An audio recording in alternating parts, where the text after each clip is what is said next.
Welcome po again dito sa YouTube channel ng Malagog Forum. Ito po ulit ang inyong admin upang magbigay sa inyo ng panibagong information na maaari po makatulong sa inyong pamumuhay dito po sa Japan.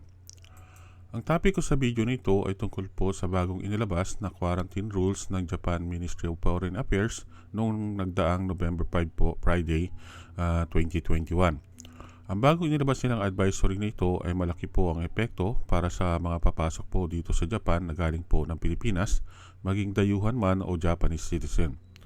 So kung meron kayong plano na mag-travel papasok ng Japan o uwi man kayo at babalik po dito, simula today, November 8 po this year, kailangan malaman nyo po ang bagong quarantine rules nito upang maging aware po kayo. Panoorin niyo po ang video nito until the end at pakinggan po ang explanation sa Tagalog upang lubusan niyo pong maunawaan. Again, for transparency ng mga information na gusto ko pong share sa inyo dito, ang mga ito po ay galing sa official website ng Japan Ministry of Foreign Affairs at Japan Immigration Agency po. Sa mga marunong po nakakaintindi po ng Nihongo or Japanese language po, pwede po kayong mag-access sa kanilang official website para po personally nyong ma-check ang information na ito. So let's start the discussion ng main topic natin sa video nito. So bilang introduction lamang po, dahil nga po sa patuloy na pagbaba po ng bilang ng mga infected ng coronavirus dito po sa Japan at lumalaganap na rin po ang vaccination activity sa maraming bansa po, nag-decide muli ang Japan na baguhin ang kanilang quarantine rules for the first time po, for the second time na po ito yung Japan Ministry of Foreign Affairs ay naglabas po ng panibagong rules noong nakaraang pong November 5. So marami po silang ilabas na bagong rules, bawat bansang sakop po nito, pero I will only discuss here sa video nito yung rules para po sa Pilipinas. Okay? So ito po yung actual na ilabas nilang information sa kanilang advisory po. So kinatop ko po siya at ito po yung nakasulat sa Nihongo. Since marami po sa ating mga kababayan ang hindi po nakakaintindi ng Japanese language, ito po yung pinaka-translation niya. So ayon po dun sa advisory na kanila pong inilabas, ang mga papasok at uwi ng Japan mula sa bansang Argentina, Costa Rica, Suriname, Philippines at Brazil po na sa ngayon ay kailangang manatili ng 6 days sa mga itinaktang facilities ng quarantine agency at magpa-COVID test muli after 3 days and 6 days. Ito po ay nabago po at magiging 3 days na lamang po simula po today, November 8, kung saan kinakailangan po nila ding magpa-test muli after 3 days. So after 3 days at negative po ang result, pwede na po silang umuwi at lumabas po doon sa mga designated facility na inihanda po ng Japan government. So ito po yung contents ng advisory na inalabas po ng Japan Ministry of Foreign Affairs po para po sa magtra-travel mula po ng Pilipinas. Okay? So para po lubusan yung maintindihan, ito po yung pinaka-summary ng bagong quarantine rules nito. So number 1, so kailan po nilabas ang bagong rules nito? So ang sagot ko po rito is yung nilabas po ng Japan Ministry of Foreign Affairs ang bagong patakaran nito noong nagdaang November 5 po, Friday, last week po ito. Okay? Then number 2, kailan ang start ng implementation nito? So ang implementation start po nito is today, November 8, 2021. So sa mga papasok po dito sa Japan na galing po ng Pilipinas, ito po ang bagong rules, quarantine rules na dapat nyo pong sundin. Okay? So anong pagbabago ang mangyayari nga po? So ang pagbabago mangyayari po is kinakailangan nyo na lamang po magstay ng 3 days na lamang sa mga government designated facilities, quarantine facilities po. Then yung dati nga po is 6 days, so binaba po nila, naging 3 days na lamang po. Then, after 3 days ng pagstay nyo sa mga isolation designated facility po, kailangan po kayong mag-test uli ng COVID test after 3 days. Okay? So, depende sa result nun ang magiging next step po ninyo. Then, number 4, so anong gagawin after 3 days isolation nga po? Kung lumabas na negative kayo sa COVID test po na gagawin sa inyo, maaari na kayong lumabas at umuwi or magstay sa hotel kung saan nyo dapat tapusin po yung 14 days quarantine po. Okay? So, after 3 days at naging negative na yung result ng test po ninyo, COVID test, so maaari na po kayong umuwi at sa inyong bahay. Then, yun doon nyo po dapat tapusin yung 14 days quarantine na period po. Then number 5, sino po ang gagastos sa 3 days isolation nito? So walang nakalagay na details tungkol dito sa advisory na inilabas po nila, subalit malaki nga po ang facility na pareho din ito ng dating isolation na program nila, kung saan sagot po ng Japan government ang lahat ng expenses, yung stay nyo sa hotel or sa facility po nila, at pati pa rin po yung pagkain. Okay, that is number 5. Then next po, number 6, so ano ang reason sa pagbabagong ito? So ang reason daw sa pagbabagong ito ng quarantine rules ng Japan para po sa 5 country na binanggit ko po kanina, kasama po ang Pilipinas, ay ang yung mataas na infection rate pa rin mula sa kumakalat ng mga bagong variant ng coronavirus. So katulad nga po ng mga naririnig yung news tungkol sa infected count sa Pilipinas, na natili pa rin pong medyo mataas siya. So pero compare ng mga nagdaang buwan, mas mababa na ito. So kaya binabahan na rin po nila yung isolation period na from 6 days, ginawa na po nilang 3 days. Okay? Then number 7, need ba ang 3 days isolation kahit na vaccinated in Japan? So sa mga kababayan natin na tapos na yung vaccination nila rito sa Japan at meron na po silang vaccination passport, so wala po nakalagay ng specific information sa advisory nila.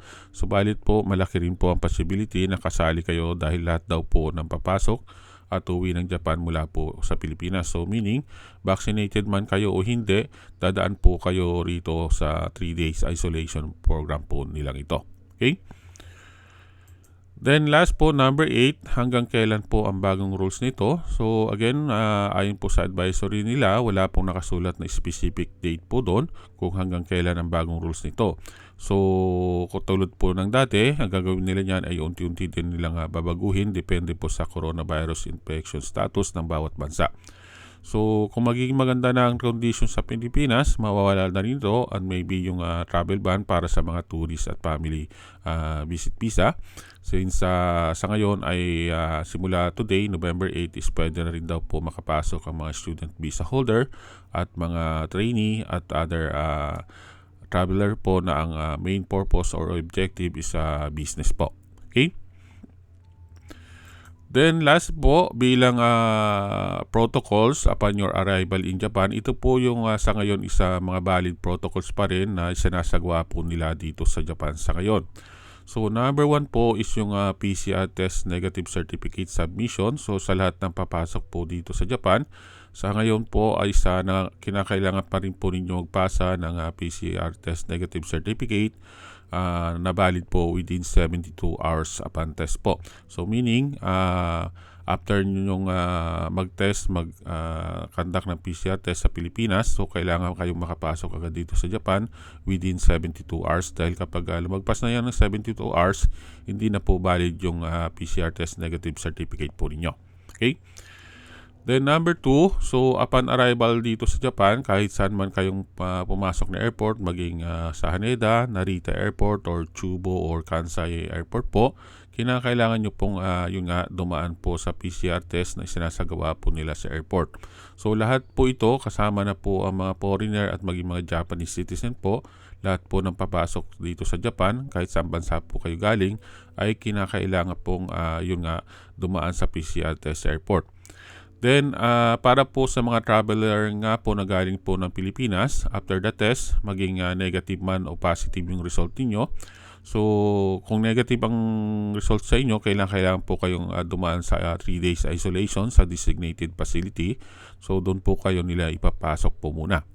Then, kung halimbawa, in case na naging positive po kayo, maaaring dalhin po kayo sa medical facility nila para po doon gamutin yung COVID, since COVID infected kayo. Okay? Then number 3 protocol po is yung written pledge submission. So this is a document. Nakalagay po sa description sa baba ng video nito ang link ng document nito para po ma-download ninyo at sulatan. So itong written pledge nito isa yung nagpapatunay na pipirmahan nyo yung document na nangangako kayong susundin nyo po ang quarantine rules na isinasagawa po dito sa Japan. At kung halimbawa lalabag kayo rito, merong penalty na maaari pong ipataw nila sa inyo. So itong nakasulat sa written pledge nito, basahin nyo pong mabuti para po alam nyo ang maaaring maging consequences kapag lumabag po kayo dito. Okay? Then number 4, so merong mga smartphone application na dapat nyo pong install sa sa personal nyong smartphone hawak po ninyo. So yung mga app na ito is just for tracing para po malaman po nila kung talagang saan kayo at the time na yung isinasagawa nyo po yung 14 days quarantine program na dapat nyo pong gawin kapag pasok nyo po rito sa Japan. Okay? So, yung information tungkol din po dito, check nyo na lamang po ang link sa baba sa description ng video nito. Then last po, number 5, so yung completion of 14 days quarantine. So sa mga traveler po na papasok dito sa Japan na galing nga po ng Pilipinas, yung 14 days quarantine na ito ay dapat nyo pa rin pong isagawa. So pagkatapos ng 3 days isolation, kapag naging negative na kayo at uwi na kayo sa bahay ninyo, yung remaining na 11 days pa rin po is dapat nyong tapusin sa bahay nyo o sa hotel kung saan po kayo nag-stay. Then ulitin ko po yung during your 14 days quarantine po, hindi po kayo pwedeng lumabas ng bahay at possible na sa loob lang kayo ng bahay at wag pupunta kung saan man at wag po kayong gagamit ng mga public transportation katulad po ng train, bus or other vehicle po. Okay? Pwede po sa mga private car kung meron po kayo, pero yung mga public transportation kung saan gumagamit po ang ibang tao, ang ibang publiko po, so wag po kayong sasakay doon. Okay? So that's it po. I hope na nagkaroon na kayo ng idea tungkol sa bagong quarantine rules nito na inilabas po ng Japan Ministry of Foreign Affairs para po sa mga papasok dito sa Japan na galing po ng Pilipinas. So ulitin ko po, sa mga papasok dito sa Japan, dadaan po kayo lahat sa 3 days isolation program po nila na kung saan dadalhin po kayo sa mga designated quarantine facility po nila. Doon po kayo mag-stay ng 3 days. Then after that is ikakandak po nila yung COVID test at kung kapag negative na, pwede na po kayong umuwi. So yan po yung bagong rules. Okay? So share this video po to your friends if you want and don't forget to subscribe. Again, maraming po salamat sa inyong support at pag-follow dito sa YouTube channel ng Malagaw Forum.